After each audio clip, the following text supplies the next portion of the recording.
عزیزان گرامی، آج ہم جس موضوع پہ گفتگو کر رہے ہیں وہ ہے ثانیہ سیالکوٹ۔ پچھلے دنوں سیالکوٹ میں ایک عجیب و غریب واقعہ رونما ہوا۔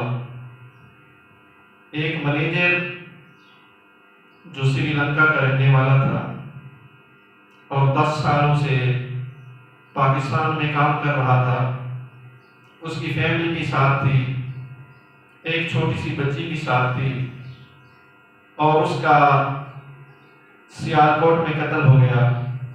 لوگوں نے اس کی لاش کو جلا دیا۔ تو ہم مذمت کرتے ہیں اس واقعے کی کہ یہ جو واقعہ ہے، جو کرنے والے ہیں، حکومت وقت سے ہم مطالبہ کرتے ہیں کہ انہیں دردناک سزا دی جائے۔ واقعہ کچھ یوں تھا کہ یہ مینیجر 10 سال سے کام کر رہا تھا ایک فیکٹری میں، اور وہاں کام چور بھی تھے، غیر مسلم تھا یہ۔ تو اس کے خیال تھے، تو ایسا ہوا کہ کچھ غیر ملکی لوگوں نے وزٹ کرنا تھا اس فیکٹری کا۔ تو وہ جو مینیجر تھا اس نے صفائی کرنے کا حکم دیا، صفائی ہونے لگی۔ تو اس مینیجر نے وہاں پہ جو چارٹ وغیرہ کھڑے تھے ان کو بھی جو ہے نکالنا شروع کر دیا۔ تو ایک چارٹ تھا جس میں یا رسول اللہ لکھا ہوا تھا اور ساتھ یا حسین لکھا ہوا تھا۔ وہ جو کہ عربی نہیں جانتا، اسے نہیں پتا، وہ تو مسلمان نہیں ہے کہ نام کس کا لکھا ہوا ہے۔ اس بیچارے نے وہ اتارا،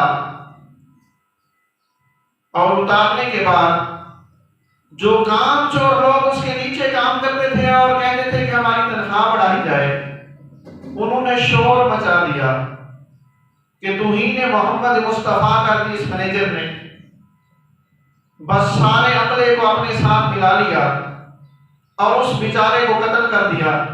آخر میں اس کی لاش کو بھی جلایا گیا۔ لیکن اسلام اس واقعے کی مذمت کرتا ہے۔ کیوں؟ اس لیے کہ قرآن کہتا ہے الفتنۃ اکبر من القتل، کہ فتنہ کرنا، فساد کرنا، لڑائی کرنا، جھگڑا کرنا قتل سے بھی بڑا گناہ ہے۔ اور ایک انسان کا قاتل پوری انسانیت کا قاتل ہے، اور ایک انسان کو بچانے والا پوری انسانیت کو بچانے والا ہے۔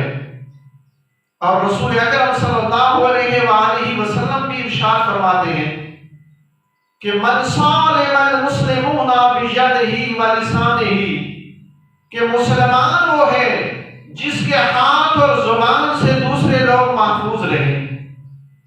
وہ شخص مسلمان نہیں کہ جو ہاتھوں اور زبان کے ذریعے کسی پہ ظلم کرے۔ میرا دوست، آج اگر تجھے اتنی شوق ہے جہاد کرنے کی تو کشمیر میں جا کے جہاد کرو، شوق ہے تو فلسطین میں جا کے جہاد کرو، شوق ہے تو شام میں جا کے جہاد کرو۔ ایک غیر ملکی کا قتل کرنا بہت بڑا گناہ ہے، بہت بڑا جرم ہے۔ سیرت مصطفیٰ صلی اللہ علیہ وآلہ وسلم کا ایک واقعہ ہے کہ رسول اکرم صلی اللہ علیہ وآلہ وسلم کی محفل لگی ہوئی ہے، صحابہ کرام رضوان اللہ علیہ اجمعین تشریف فرما ہے کہ ایک عرب بدو آیا۔ اس بدو نے رسول اکرم صلی اللہ علیہ وآلہ وسلم کی گستاخی کر دی۔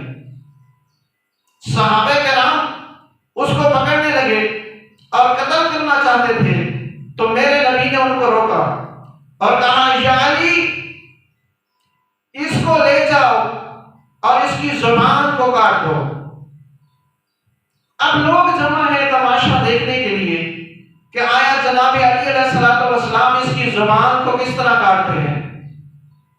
علی علیہ السلام اس کو ایک میدان میں لے گئے، اور اس میدان میں لے جا کر اس کو ہیرے پیش کیے، اس کو جواہرات پیش کیے اور وہاں پہ چھوڑ دیا۔ لوگ بڑے حیران ہوئے کہ رسول اکرم نے تو فرمایا تھا کہ اس کی زبان کو کاٹ دو، لیکن علی نے کس طرح اس کی زبان کو کاٹا.